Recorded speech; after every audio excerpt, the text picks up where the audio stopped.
नमस्कार दोस्तों, आपका स्वागत है हमारी नई श्रृंखला एक प्रश्न एक विचार में। यहाँ हर दिन हम एक प्रश्न उठाएंगे और उसका उत्तर शास्त्र, इतिहास और तर्क की दृष्टि से खोजने का प्रयास करेंगे। तो चैनल को सब्सक्राइब करें और अपने प्रश्न कमेंट में जरूर पूछें। आज का प्रश्न है, भगवान राम ने रावण के लिए अपना शीश दान क्यों किया? क्या रावण दहन करना शास्त्रों के अनुसार उचित है? क्या यह परंपरा त्रेतायुग से चली आ रही है या बाद में शुरू हुई? और क्या हम हर साल रावण को जलाकर सच में बुराई का अंत कर रहे हैं या उसे जीवित ही रखे हुए हैं? त्रेता युग में भगवान राम ने लंका के राजा रावण का वध किया था। रावण एक महान शिव भक्त था, विद्वान था और वेद शास्त्रों का ज्ञाता भी। उसके पिता महर्षि विश्रवा ब्राह्मण थे, इसलिए रावण जन्म से ब्राह्मण था। यहाँ एक विचार आता है, क्या केवल जन्म से ब्राह्मण होना पर्याप्त है?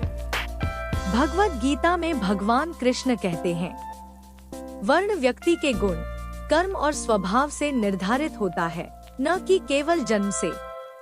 लेकिन यदि हम कर्म और ज्ञान की दृष्टि से देखें, तो रावण जैसा वेदपाठी ब्राह्मण आज के युग में दुर्लभ ही है।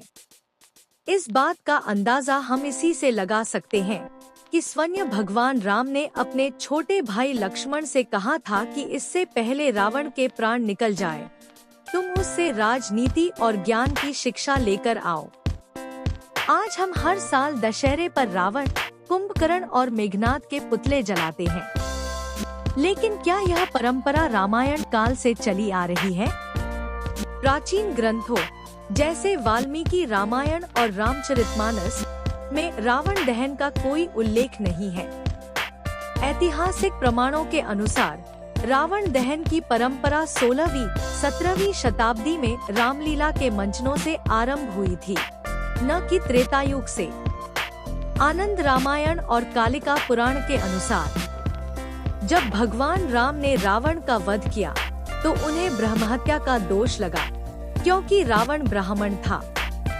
इस पाप से मुक्त होने के लिए भगवान राम ने भगवान शिव को अपना शीश दान किया।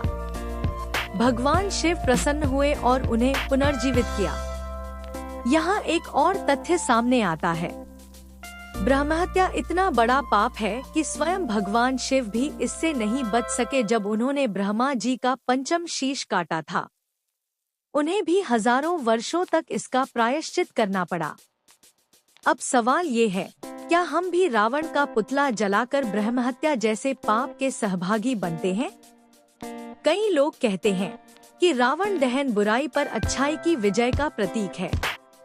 लेकिन अगर हम हर साल उसे जलाते हैं तो क्या वो मरा, या हम ही उसे हर साल फिर से जीवित कर रहे हैं?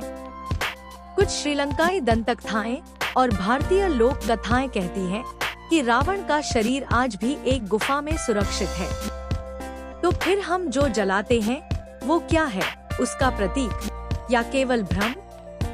और अगर वह कथा असत्य भी हो तो भी हर साल रावण को जलाना क्या यह नहीं दर्शाता कि हमने उसे कभी मारा ही नहीं?